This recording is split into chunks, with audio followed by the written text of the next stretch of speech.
In 1938, at the age of 6, Philip Zimbardo was put in quarantine at New York's Willard Parker Hospital. And it was 1938-39, and of course, penicillin and sulfa drugs had not yet been invented. So there was no medicine, no treatment at all for any of the ailments that we had. I was very, very sick with, I could hardly breathe with double pneumonia and whooping cough, which meant it was difficult for me even to eat. I lost an enormous amount of weight. And of course, you lay in bed and did nothing. In those days, they didn't even have the concept of exercising while you're in bed or stretching. So we never got out of bed. From pray.com, this is Life, Leadership, and Legacy. Every week, we give you the stories, values, and actions driving the world's most passionate leaders. On this podcast, we'll hear about the lives of pray.com's most devoted leaders. Listen to the experiences that have shaped their life, the mistakes they've made, and how they've learned to fulfill their destiny while leaving a legacy of helping others. On episode 1 of this 3-part series, Dr. Philip Zimbardo, a world-renowned psychologist and professor, widely known for his Stanford prison experiment, explains growing up in the 1930s. We learn what it was like growing up in the ghettos of New York, being quarantined as a young child, and how praying brought him hope. I was born March 23rd, 1933, and my first major life-threatening experience was when I was 6 years old in 1938-39. The second one came when I was 16 years old in high school, and the third one came and my first job at New York University when I was about 34 years old. So let's start at the beginning. I grew up in the South Bronx, a ghetto in New York City at that time. And in any ghetto in the world, it's toxic. The air is toxic. There's asbestos. There's, in those days, manure in the streets. And people lived in close proximity. A consequence of that climate was many children developed all kinds of contagious diseases. I developed whooping cough, which was a contagious disease, along with double pneumonia. And I was ordered to go to be quarantined, to go to a hospital called Willard Parker Hospital for children with contagious diseases. In this hospital on the East River in Manhattan were hundreds of children with every known contagious disease. Children as young as 2, I guess, up to, teenagers. And it was 1938-39, and of course, penicillin and sulfa drugs had not yet been invented. So there was no medicine, no treatment at all for any of the ailments that we had.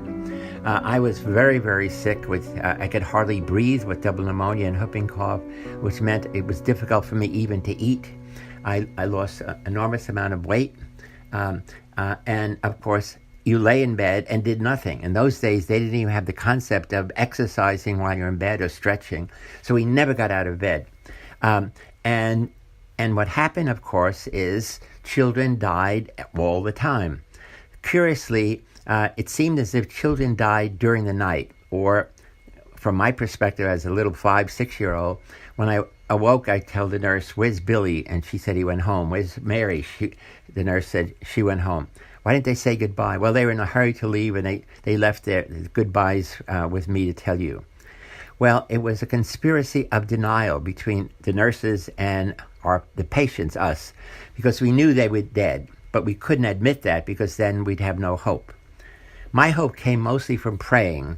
I was, as I said, 5.5 years old, and I began to pray every morning when I woke up, pray to Jesus Christ to make me strong and brave and healthy, and be able to go home as soon as possible.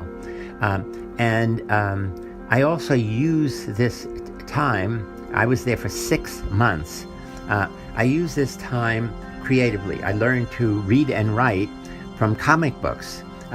That's the only, because it was a contagious ward and our families were poor, the only thing we had, the only goods we had, commodities, were comic books. And that was the start in 1938-39 of superhero comic books, Captain Marvel, I guess, Superman. I would ask the older boy in the next bed what is this? These words, these symbols, WOW, exclamation point, wow. Well, in comic books, there's a lot of wows, but I would relate the sound to the image, and I would write it down. So during the 6 months I was there, I began to read and write. So that was a positive thing. The other thing I did positively is I had a good imagination, and I would make up games that the kids in our unit, our vicinity would play, like our beds were really rafts, and we're going down the Nile River, which I guess I had heard about, in search of the great white crocodile. And each of us would have to be looking for the crocodile, but also there's also dangers. And I would organize these games for my buddies. And it was really exciting, a very exciting adventure. I made it into an exciting adventure. And fortunately, but again, since kids seem to die at night, I doubled my chances of success by praying to the devil at night, saying, "Please don't take me, devil. I'm a good boy. I'm not the kind of bad kid that you want down in hell." And then clearly, what I had done was learn self-hypnosis. I pulled a sheet over my head, and next thing I knew, it was morning. So I learned self-hypnosis, which I actually later used in my teaching and research and in many personal medical experiences. I survived. I got home April 1939, much the worse for wear, very skinny, very sickly still, and it took a long time for me to recover. One of the things I did to gain my physical strength is when I was 11, I joined the Boy Scouts, and with a friend we used to go hiking in New Jersey, in Teaneck, Cresskill, Tenafly, every weekend. Just my friend, I think Dominic and I, carrying big knapsacks and sleeping out, walking a lot and sleeping out. And so I used that experience to help me develop physically to get to be strong.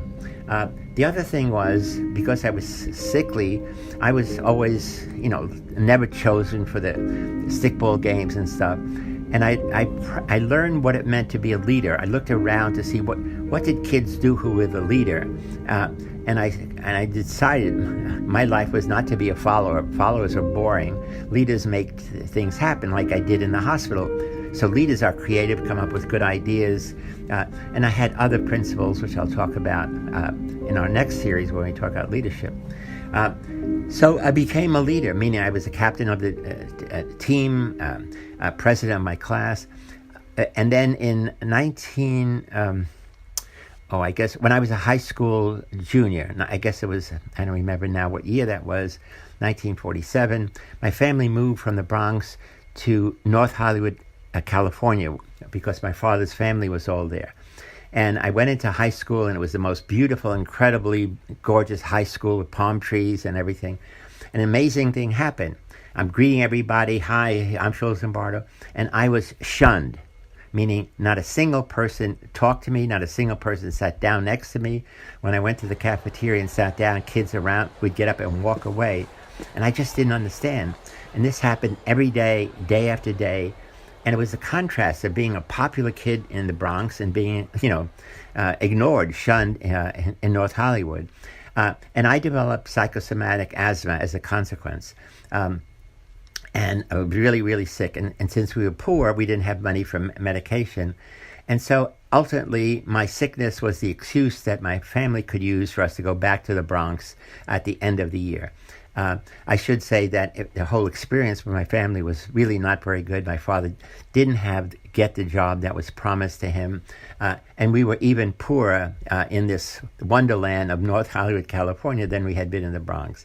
But we came back to the Bronx, and curiously, I went to James Monroe High School in the Bronx, and in 3 months, I was elected most popular boy in the senior class, vice president of the senior class. I got a girlfriend, and suddenly it was the same me, only, now I was just in a different environment. And it turned out the reason kids were shunning me, amazingly, they thought because I was an Italian from New York, I must have mafia connections, and therefore I was dangerous. And so they felt threatened, and they were avoiding me so that I wouldn't, put the mark on them. And sadly, nobody told me that until it was, I guess, the end of the year. I made the junior varsity baseball team, and I asked some kid, another player, why were people treating me so badly? He said, they're afraid of you. And I was so upset that nobody had mentioned that, because I said, my family is Italian, but we're not mafia, we're anti-mafia. So that was the second terrible thing.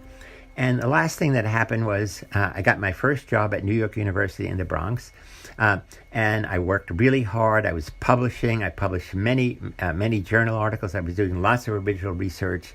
And also at the same time, it was early 1960s, I got involved in anti-Vietnam War activities. I organized one of the first teach-ins in the whole country at New York University in the Bronx. A teach-in was something that went from 10 o'clock at night to 8 o'clock in the morning. We brought soldiers, rebellious soldiers, Buddhist monks, other people talking about why we should be against the war, why the war is illegal and immoral. And then finally, NYU gave an honorary degree to Robert McNamara, who's Secretary of War. And he was the architect of that immoral, illegal war, which he later admitted to.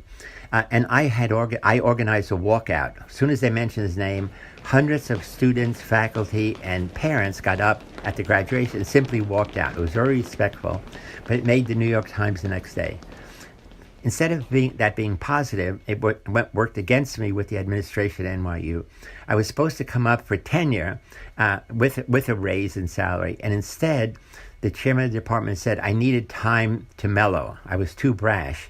And they didn't link it to the anti-war activities, but it was clear that's what it was. So I was really, really depressed, partly because I wasn't the status. I needed the money that getting promoted to the next level would bring me. I had a child, Adam, who was young, who had a lot of medical problems, which required a lot of money in those days. And so I was really depressed about not getting promoted. What happened was, suddenly I got invited to go to Europe to be part of the first European social psychology summer school, and I'm the youngest one there. Everybody else is a famous professor, American and European, and my group did the best work, which was published. We did an experiment in 1 month in Leuven, Belgium. And as soon as I got back, I get an offer from Stanford University to become a full professor in the Stanford Psych Department, which was the best in the world. So these were 3 experiences, all of which were initially devastating, but I was able to work through them and work around them to make me physically stronger, psychologically stronger, and essentially to promote my own sense of personal value, my own personal worth, and also my vision of me as a leader, which I will talk about in our next session. Hi, everyone. We hope you enjoyed this episode of pray.com's Life, Leadership, and Legacy. To stay updated on our latest episode, subscribe to our channel. Please subscribe, leave us a rating, and let us know your favorite episode in the reviews section of iTunes. For more, go to pray.com/podcast. Thanks for listening, and join us next week for another episode of pray.com's Life, Leadership, and Legacy. Did you know you can get on our show by calling us at 323-521-9791? If this episode impacts your day, we want to know. Call 323-521-9791 and leave us a voicemail with your testimony so we can share it with our guests and listeners around the world.